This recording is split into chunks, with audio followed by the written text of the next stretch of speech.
ಕೇಸರಿ ಮನೆಯಲ್ಲಿ ಅಂತರ್ಯುದ್ಧ ದೊಡ್ಡ ಮಟ್ಟದಲ್ಲಿ ಸದ್ದನ್ನು ಮಾಡ್ತಾ ಇದೆ. ಇದೇ ವಿಚಾರಕ್ಕೆ ಸಂಬಂಧಪಟ್ಟಂತೆ ಬಿಜೆಪಿಯ ನಾಯಕರು ಒಬ್ಬರಾದ ಮೇಲೆ ಒಬ್ಬರು ಮಾತನಾಡ್ತಾ ಇದ್ದಾರೆ. ತಾರಕಕ್ಕೇರಿದ ಭಿನ್ನಮತದ ವಿಚಾರಕ್ಕೆ ಸಂಬಂಧಪಟ್ಟಂತೆ ಮಾಜಿ ಸಿಎಂ ಬಿಎಸ್ ಯಡಿಯೂರಪ್ಪನವರು ಮನೆ ದೇವರಿಗೆ ವಿಶೇಷ ಪೂಜೆಯನ್ನು ಸಲ್ಲಿಸಿದ್ದಾರೆ. ರಾಜಕೀಯ ಸಂಕಷ್ಟ ಬಗೆಹರಿಯುವಂತೆ ದೇವರಲ್ಲಿ ವಿಶೇಷ ಪ್ರಾರ್ಥನೆಯನ್ನು ಸಲ್ಲಿಸಿದ್ದಾರೆ. ಮನೆ ದೇವರು ಸ್ವತಂತ್ರ ಸಿದ್ಧಲಿಂಗೇಶ್ವರಗೆ ವಿಶೇಷ ಪೂಜೆ ಸಲ್ಲಿಕೆಯಾಗಿರುವಂಥದ್ದು. ಕೆಆರ್ ಪೇಟೆ ಗವಿಮಠದಲ್ಲಿ ಸ್ವತಂತ್ರ ಸಿದ್ಧಲಿಂಗೇಶ್ವರ ದೇಗುಲ ಇದೆ. ಬಣ ರಾಜಕೀಯದ ಬಗ್ಗೆ ಮಾತನಾಡಲ್ಲ ಅಂಥೇಳಿ ಈ ಸಂದರ್ಭದಲ್ಲಿ ಬಿಎಸ್ ಯಡಿಯೂರಪ್ಪನವರು ಹೇಳಿದ್ದಾರೆ. ಮನೆ ದೇವರು ಸಿದ್ಧಲಿಂಗೇಶ್ವರಗೆ ವಿಶೇಷ ಪೂಜೆಯನ್ನು ಸಲ್ಲಿಸಿದರು.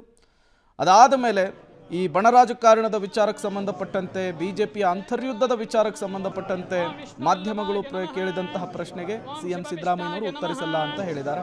ನೀವು ಕೂಡ ಸಿಎಂ ಸಿದ್ದರಾಮಯ್ಯನವರು ವಿಶೇಷ ಪೂಜೆಯಲ್ಲಿ ಭಾಗಿಯಾಗಿರುವಂತಹ ವಿಜುವಲ್ಸ್ನ ಗಮನಿಸ್ತಾ ಇದ್ದೀರಿ.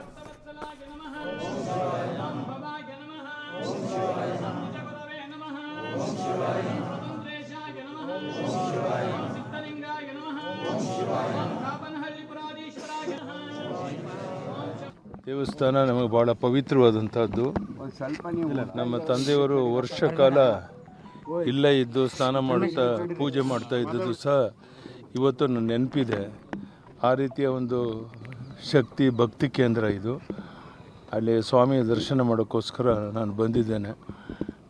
ಎಲ್ಲ ಸ್ವಾಮಿ ಎಲ್ರಿಗೂ ಒಳ್ಳೇದು ಮಾಡಲಿ, ಎಲ್ಲ ಸಕಾಲಕ್ಕೆ ಮಳೆ ಬೆಳೆಯಾಗಿ ರೈತರು ಸಮೃದ್ಧಿ ಇರುವಂತೆ ಆಶೀರ್ವಾದ ಮಾಡಲಿ ಅಂತೇಳಿ ದೇವರಲ್ಲಿ ಪ್ರಾರ್ಥನೆ ಮಾಡ್ತೇನೆ. ದೇವಸ್ಥಾನ ನಮಗೆ ಬಹಳ ಪವಿತ್ರವಾದಂಥದ್ದು.